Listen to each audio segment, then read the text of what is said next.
Hey guys, I'm Bailey. I'm 22 years old. I played soccer. I grew up in a family, full of sports, and I kind of chose soccer as the sport that I wanted to take more seriously than all the other sports. So I guess a little bit about me is that I grew up in Fort Mill, South Carolina. I played high school soccer. I played soccer my whole life. I played basketball and volleyball, and I swam as well. Chose soccer, and I played at Coastal. I transferred to the University of South Carolina to try to walk on to play at USC.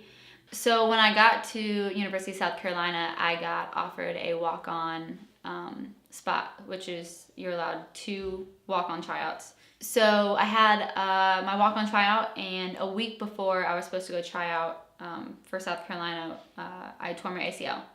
And so that was a really big bummer for me. That was, you work for something your whole entire life. Like I really wanted to play in the SEC. And so that was my dream, and my dreams got completely crushed when we were playing, and it was one rainy night, and my knee got taken out, and I tore my ACL. So I had my first surgery, and my first surgery was a success. And then we found out, my knee wasn't bending, and I found out that I had arthrofibrosis, which is a super rare scar tissue condition where within a couple days post-op, which is after surgery, your scar tissue forms. And so in a regular person's body, your scar tissue takes 3 months usually to come in like that. So all my scar tissue came in, locked my knee. I wasn't able to bend it, so they put me in for a second surgery, and they retore my ACL in the second surgery, so I had to have another ACL reconstruction, and then after that, it was just all because of scar tissue. So I had another ACL reconstruction. So it's 3 ACL reconstructions, and then after that, I tore my patellar tendon, which was due to scar tissue as well. So I ended up having a total of 3 ACL surgeries and 3 patellar tendon surgeries. So the physical part was hard to overcome. You don't realize how much you use your knees until you actually hurt them. But the mental process was definitely one of the biggest things, one of the hardest things for me to get through. So my sophomore year is when I tore my ACL at USC. So in fall semester, I was still going to school with a torn ACL, still in my classes. And that was the hardest part, was crutching around classes and having to do everything by myself, go to the store, shop by myself, and feeling like I didn't have any friends to go out with, because all my friends would go out and, hang out with their friends during the day and go play soccer, and I was at home, I would sit on my bed and I would ice my knee and I would just cry, because, this has never happened to me before. I've never had basically I was disabled at the time, and you don't realize how much you miss out on life when you're disabled. So I would pity myself. I pitied myself a lot, and then one day I woke up and I was like, I can't pity myself anymore. I don't need to do this anymore. And so mentally, I couldn't do school and take care of my knee. So I took a semester off of school in the spring, and I went home and I took care of myself. I had to take care of myself mentally, because a lot of our health is mental health. So I went home for a semester, stayed with my mom and dad, had another surgery. So I read a lot of books. I started going to architect sports, and Alan was helping me out a lot physically and mentally. He actually gave me a few books to read. One book specifically that I would recommend to any female athlete to help physically and mentally is called Chop Wood and Carry Water. And it's 75 pages, so if you don't like to read, it's super easy to read. I actually read another book called The Ant and the Elephant.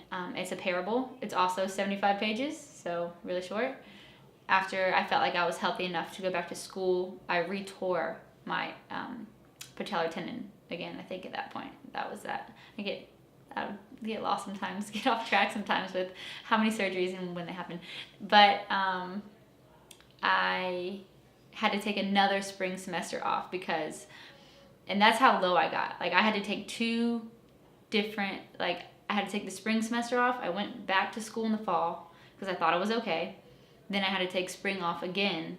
So basically I took a year off of school just to help my mental health, because I was crying so much. I would go to PT and I would just sit here and I would cry, because 1, it was painful. 2, because all my friends are out doing what 21-year-olds and 22-year-olds are supposed to be doing, having fun. And I'm sitting here worrying about my health. You know, I didn't think that I was going to have health problems at this age. I didn't think that my mental health would be affected so badly at age 19, 20, 21, 22. So for 3 years, I was really, really battling what can I do to make myself a happier person, to make myself happier with my circumstance, even though I know that I can't I won't be 110% like I always have been. So basically, if you think about it like this, 3 years of my life, I was unable to run, jog, work out to the best of my ability. I was healthy. I almost got up to being 100%, and then I would re-tear a tendon, and it would bring me all the way back down to step 0. So imagine that mentally happening 6 times. So tearing your ACL, you're down at the bottom. Working your way up, about to get better, you tear it again. Working your way up, you tear it again. You tear it again. You tear it again. And the mental process of that is unreal, and it doesn't. People don't hear about those kinds of stories enough. And during physical therapy, I had to have a lot of different things done to me. So my knee would not physically bend. Like it was an unbearable pain. Like I would be in tears, and they would have to strap my hips down on a table just so I could sit still while they had to bend my knee. But now I'm, 3 years later, I'm better. I'm running, I'm jogging, I'm kicking a soccer ball again.